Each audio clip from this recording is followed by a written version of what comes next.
Que a graça e a paz do Eterno te alcance, amém, onde quer que você esteja. Hoje nós vamos falar um pouco sobre Atos, capítulo 4, verso 32, que diz assim: Da multidão dos que creram, uma era a mente e um coração. Ninguém considerava unicamente sua coisa alguma que possuísse, mas compartilhavam tudo o que tinham. Nessa época, a igreja, os cristãos, eles já haviam passado pela perseguição ali dos sacerdotes. Eles estavam enfrentando uma dura perseguição do Império Romano. O Império Romano começou a ver os cristãos como uma grande ameaça ao seu império, e eles também não aceitavam que eles não se submetessem à adoração de seus deuses e à adoração de seu líder, que era proclamado como um deus, né?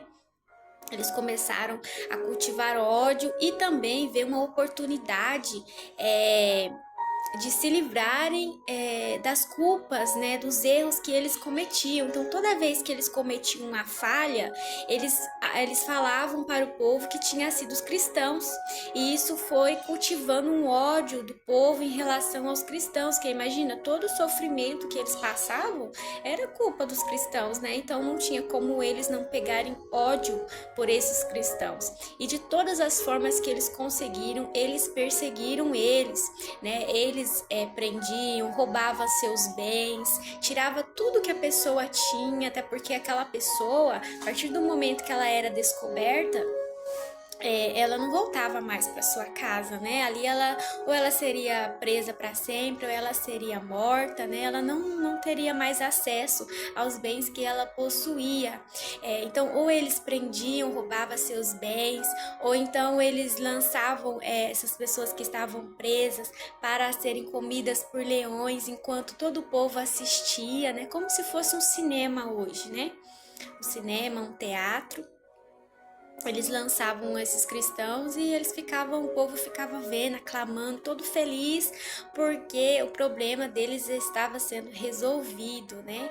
E outra coisa que eles faziam também era atear fogo aos cristãos e pendurar eles nas paredes das ruas da cidade, para iluminarem a cidade, né? Então, todos aqueles que passavam viam os corpos sendo queimados, e aquilo era como um aviso, né, para eles. E aí nessa época, né, os apóstolos que cuidavam, né, ali dos discípulos, eles viviam escondido, no lugar escondido, né? Tiveram que ter uma vida assim, de começarem a se esconder para cultuar, para poder viver também, porque ninguém podia suspeitar que eles eram cristãos.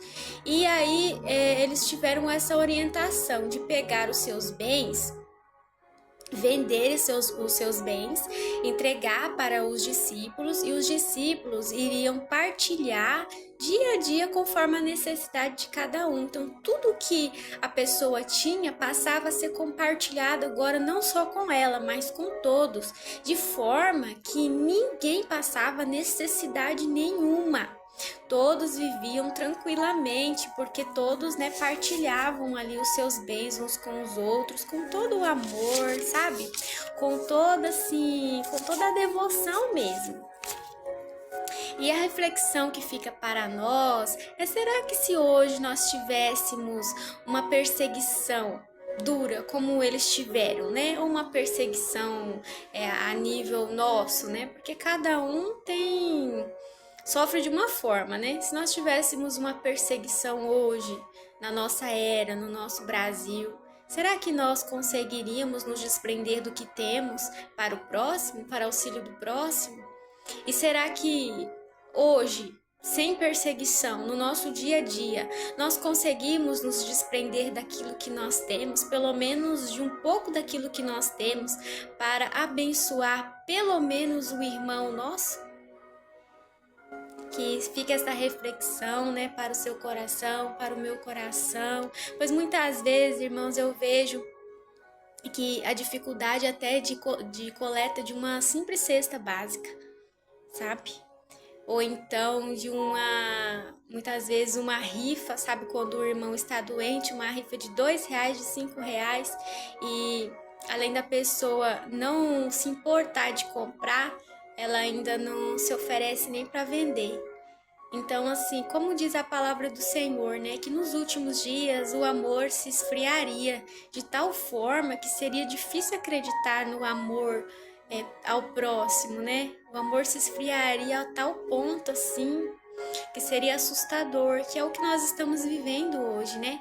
Mas os cristãos, né, os que realmente seguem a Jesus, não podem ser assim. Não é assim que Deus quer que nós sejamos como igreja, né?